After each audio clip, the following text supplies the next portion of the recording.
आप सभी साथियों को मेरा नमस्कार। साथियों, आइए देख लेते हैं शिक्षा विभाग एवं रोजगार से संबंधित आज की कुछ बड़ी अपडेट। तो पहली अपडेट है स्कूलों के विलय का रास्ता साफ। जी हाँ, स्कूलों के विलय का रास्ता साफ हो चुका है। हाई कोर्ट ने जो है अपना जजमेंट सुना दिया है और स्कूलों का अब विलय होगा।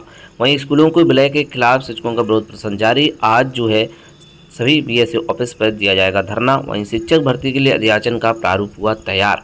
वहीं प्रदेश में हुई स्टाफ नर्स की भर्ती में अभिलेखों का सत्यापन 15 से होगा।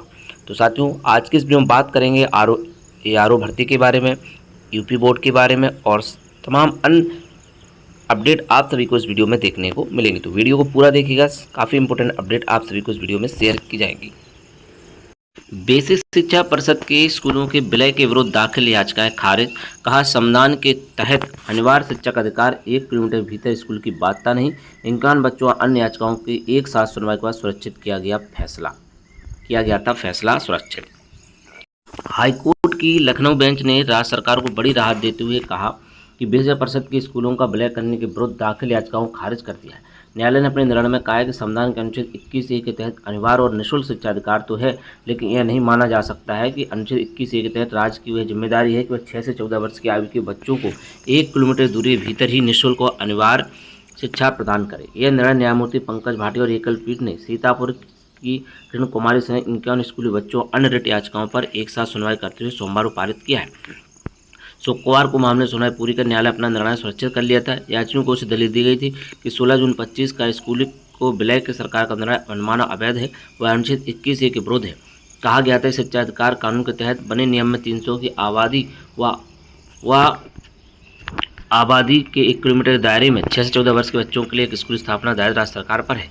यह भी दलील दी गई थी यदि 1 किलोमीटर दायरे में एक बच्चा है तो स्कूल स्थापित करना होगा। वहीं राज्य सरकार को उसे याचिकाओं का विरोध करते हुए दलील दी गई कि 1 किलोमीटर दायरे में स्कूल स्थापित करने की आशा है कि बच्चों की रिहायश से स्कूल बहुत अधिक दूर ना हो। यह 2-2.5 किलोमीटर दूरी पर हो सकता है। यह भी कहा गया कि सरकार ने नियमों के तहत निर्णय लिया है जिसमें कोई खामी नहीं है। कई स्कूल तो ऐसे हैं जिनमें एक भी छात्र नहीं है। यह भी तर्क दिया गया कि सरकार ने मर्जर विलय नहीं किया है, अपूर्ति स्कूलों की पेयरिंग की है। न्यायालय ने कहा है कि संबंधित नियमों की याचिकाओं के अधिवक्ताओं द्वारा व्याख्या दी जा रही है। यदि उसे माना जाए तो प्रदेश की आबादी लगभग 24 करोड़ है और इस प्रकार सरकार को 8 लाख स्कूल खोलने पड़ेंगे। न्यायालय ने कहा है कि व्याख्या के सिद्धांतों को अपनाते हुए नियमों की व्याख्या इस तरह से की जानी चाहिए वह प्रभावी और कार्यशील हो, न कि मृत पाए प्रावधान बन के रह जाए। न्यायालय ने शिक्षा अधिकार कानून और उसके तहत बने नियमों को व्याख्या करते हुए कहा, राज्य सरकार दायित्व है कि वह आवासीय क्षेत्र के निकटतम संभव स्थानों पर विद्यालय को स्थापित करे। यदि विद्यालय नहीं स्थापित हो सकता है तो बच्चों को परिवहन सुविधा प्रदान करे।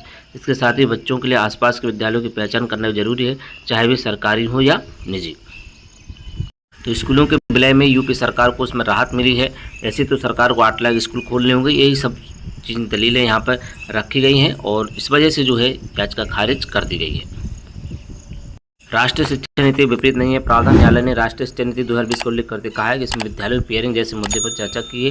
कोर्ट ने पाया कि विलय संबंधित शासन से उक्त उद्देश्य की पुष्टि करता है। स्कूलों में विलय करने विरुद्ध दाखिल याचिका और से भी दलील यदि 1 किलोमीटर दायरे में एक बच्चा है तो स्कूल स्थापित करना होगा। वहीं राज्य सरकार से कहा कि सरकार नियमों के तहत निर्णय लिया है, इसमें कोई खामी नहीं है।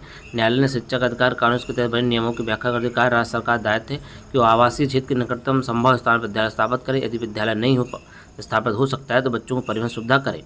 इसके साथ ही बच्चों के आसपास के विद्यालयों की पहचान करना जरूरी है, चाहे वे सरकारी हो या निजी। न्यायालय ने आगे कहा है कि बेसिक शिक्षा अधिकारी का दायित्व है कि वह सुनिश्चित करे कि कोई भी बच्चा शिक्षा से बाहर ना हो और आवश्यकता पड़ने पर कानून के अनुसार सभी आवश्यक कदम उठाए जाएं। तो स्कूलों के विलय का रास्ता अब साफ हो चुका है। हाईकोर्ट ने खारिज की समस्या से आदेश को दी गई थी चुनौती। अदालत फैसले से राज्य सरकार को जो है इसमें राहत मिली है और विलय के बाद खाली हुए स्कूल में चलेंगी बाल वाटिका। विभाग ने कहा है स्कूलों में विलय के बाद खाली स्कूल में बंद नहीं होंगे। इन विद्यालयों प्रयोग बाल वाटिका के रूप में किया जाएगा। यहाँ चलने वाली बाल वाटिका पास के प्राथमिक विद्यालयों की भाग मानी जाएगी। यहाँ एजुकेटर तैनात होंगे। स्कूल के फर्नीचर, आउटडोर खेल सुविधाएं, वर्क बॉक्स, TLM, बंडर बॉक्स आदि संसाधन प्रयोग बच्चों के लिए किया जाएगा। राज्य की दलील विलय से संसाधनों का बेहतर इस्तेमाल होगा और इस बेस पर जो है समस्त याचिका को खारिज कर दिया गया है। वहीं स्कूलों के विलय के खिलाफ जारी रहेगा विरोध। शिक्षा संघ ने विषय मंत्री मिलकर विलय को लेकर दर्ज कराई आपत्ति। विषय मंत्री ने संदीप सिंह से जो है लखनऊ स्थित आवास पर मान्यता प्राप्त शिक्षा संघ के प्रमुख अधिकारियों के साथ बैठक की। आज प्रदेश भर बीएसए कार्यालय पर धरना। आप लड़ाई को सुप्रीम कोर्ट तक ले जाएगी संजय सिंह। प्रदेश में कम नामांकन वाले परिषद विद्यालयों में विलय पेयरिंग को लेकर शिक्षा संघ का विरोध जारी रहेगा।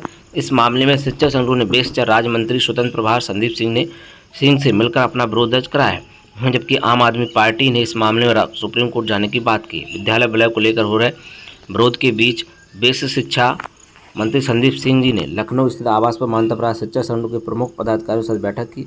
इस दौरान राष्ट्रीय शैक्षिक महासंघ प्रतिनिधि ने मंत्री ज्ञापन देकर विद्यालय की नीति को दुष्प्रभावी भाव की चर्चा की। प्रदेश महामंत्री भगवती सिंह ने कहा, इससे ग्रामीण क्षेत्रों में बच्चों की पढ़ाई बाधित होगी। तो प्रदेशी संगठन मंत्री शिव शंकर सिंह ने कहा है कि विद्यालय से बाल अधिकारों का उल्लंघन हो रहा है। विदेश मंत्री सुनील कुमार रावत ने कहा है कि विद्यालयों में कम नाम का एक प्रमुख कारण विद्यालय में मूलभूत अवस्थापन सुविधाओं का अभाव और शिक्षकों की कमी से शिक्षा की गुणवत्ता प्रभावित होना है। इसलिए विद्यालयों बंद करने की जगह उनमें मूलभूत सुविधाएं उपलब्ध कराई जानी चाहिए। दूसरी तरफ यूनाइटेड टीचर एसोसिएशन यूटा के प्रदेश अध्यक्ष राजेंद्र सिंह राठौर ने कहा है, विद्यालय में आने वाले समय में ड्रॉप आउट भी बढ़ेगा। यूटा जल्द ही न्यायालय के आदेश क्रम में विधिक राय लेकर कानूनी लड़ाई के लिए योजना बनाएंगे। वहीं प्रदेश भर में आज बीएससी कार्यालयों पर धरना। उत्तर प्रदेश प्राथमिक शिक्षा संघ विद्यालयों के विलय के विरोध में प्रदेश भर में सभी बीएससी कार्यालयों पर धरना प्रदर्शन करेगा। संघ के प्रदेश अध्यक्ष डॉक्टर दिनेश चंद्र शर्मा ने बताया, प्रदर्शन के बाद 10 सूत्री मांग भी दिया जाएगा। उन्होंने कहा, प्रदेश में 150 से कम छात्र वाले प्राथमिक विद्यालय और 100 से संख्या वाले उच्च प्राथमिक विद्यालयों प्रधान अध्यापकहीन करते हुए काफ़ी विद्यालयों को सरप्लस घोषित कर दिया है। वहीं शिक्षकों सालों से लंबे समय से भी नहीं किया जा रहा है। संघ के उपाध्याय आरपी सिंह ने कहा, पर से विद्यालय विलय गलत है, माध्यमिक के शिक्षक धरने में शामिल होंगे। आम आदमी पार्टी के प्रदेश प्रभारी राज्यसभा सांसद संजय सिंह ने सोमवार को कहा कि मैं हाईकोर्ट के फैसले से हैरान हूं। संजय सिंह ने बयान जारी कर एक्स पर लिखा है, क्या यही शिक्षा का अधिकार है। उन्होंने कहा, पार्टी इस मामले में चुप नहीं बैठेगी, वह इस लड़ाई को सुप्रीम कोर्ट तक लेकर जाएगी। बता दें कि स्कूलों के विलय विरोध में आप जिलों में लगातार विरोध प्रदर्शन भी कर रही है। वहीं शिक्षक भर्ती के लिए अध्याचन का प्रारूप तैयार। शिक्षा सेवा चयन आयोग के कार्य विभाग से मंजूरी का इंतजार। उत्तर प्रदेश शिक्षा सेवा चयन आयोग ने बेसिक माध्यमिक उच्च शिक्षा में शिक्षक भर्ती अध्याचन प्रारूप तैयार कर लिया है।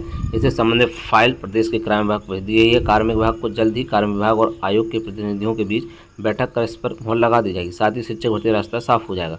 सूत्रों का कहना है कि बेसिक माध्यमिक शिक्षा में शिक्षकों की भर्ती को लेकर अलग अलग नियम है। ऐसे विभागों से रिक्त पदों पर अध्याचन प्राप्त करने की अलग अलग प्रारूप जरूरत पड़ेगी। प्रारूप फाइनल है, लेकिन इस पर अंतिम मोहर अभी नहीं लगाएगी। जल्द ही कार्य विभाग में बैठक की जाएगी। अगर कोई विसंगति सामने आती है तो उसे दूर किया जाएगा। कार्य विभाग से अध्याचन के प्रारूप को अंतिम मंजूरी मिलने के बाद इसे एनआईसी को भेज दिया जाएगा। इसके बाद रिक्त पदों का अध्याचन मांगने के लिए पोर्टल तैयार किया जाएगा। इस प्रक्रिया पूरा होने में 1 माह का वक्त लग सकता है। इसके बाद बेसिक माध्यमिक उच्च शिक्षा विभाग से निर्धारित प्रारूप पर रिक्त पदों का अध्याचन मांगकर नई भर्ती का विज्ञापन जारी किया जाएगा। तो अभी भी जो है यहाँ पर प्रारूप और अध्याचन का खेल चल रहा है और 2 साल से ऊपर इस आयोग को हो चुके हैं। सिर्फ अध्याचन और प्रारूप के खेल में ही अटका हुआ है और जो है भर्ती नहीं की जा रही है। वहीं स्टाफ नर्स के चयनितों का अभिलेख सत्यापन 15 से लोक सेवा आयोग ने जारी किया अभिलेख सत्यापन का कार्यक्रम। उत्तर प्रदेश लोक सेवा आयोग ने स्टाफ नर्स के चयनित अभ्यर्थियों के अभिलेख सत्यापन कार्यक्रम जारी कर दिया है।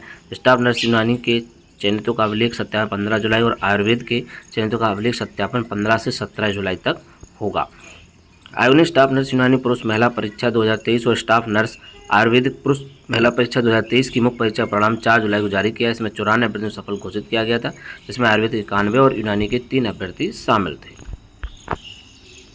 वहीं स्कूटनी में 5,946 परीक्षार्थियों के अंकों में बदलाव। जी हां, यूपी बोर्ड के 5 क्षेत्रीय कार्यालयों में सोमवार को स्कूटनी परीक्षा जारी किया गया है। परिणाम इस साल हाईस्कूल में 5,455, इंटर में 25,699, कुल 31,194 छात्रों ने स्कूटनी के लिए आवेदन किया था। इनमें क्रमशः 815, 5,131, कुल 5,946 परीक्षार्थियों अंकों में वृद्धि, कमी या परिवर्तन हुआ है। इतनी बड़ी संख्या में परीक्षार्थियों को बदलाव साफ है। कॉपी जांचने वाले शिक्षकों ने किस कदर लापरवाही बरती है, चाहे नंबर कम हुए या ज़्यादा या फिर जोड़ने परिवर्तन हुआ, हर स्तर पर लापरवाही हुई है। ये तो वो परीक्षार्थी जिन्होंने अपने अंक से संतुष्ट न होकर स्कूटनी के लिए आवेदन किया है। तमाम परीक्षार्थियों ने तो आवेदन ही नहीं किया है। वहीं प्रयागराज क्षेत्रीय कार्यालय से जुड़े 23 जिलों के हाईस्कूल इंटरमीडिएट के 2090 छात्र अंकों के स्कूटनी में परिवर्तन हुआ है।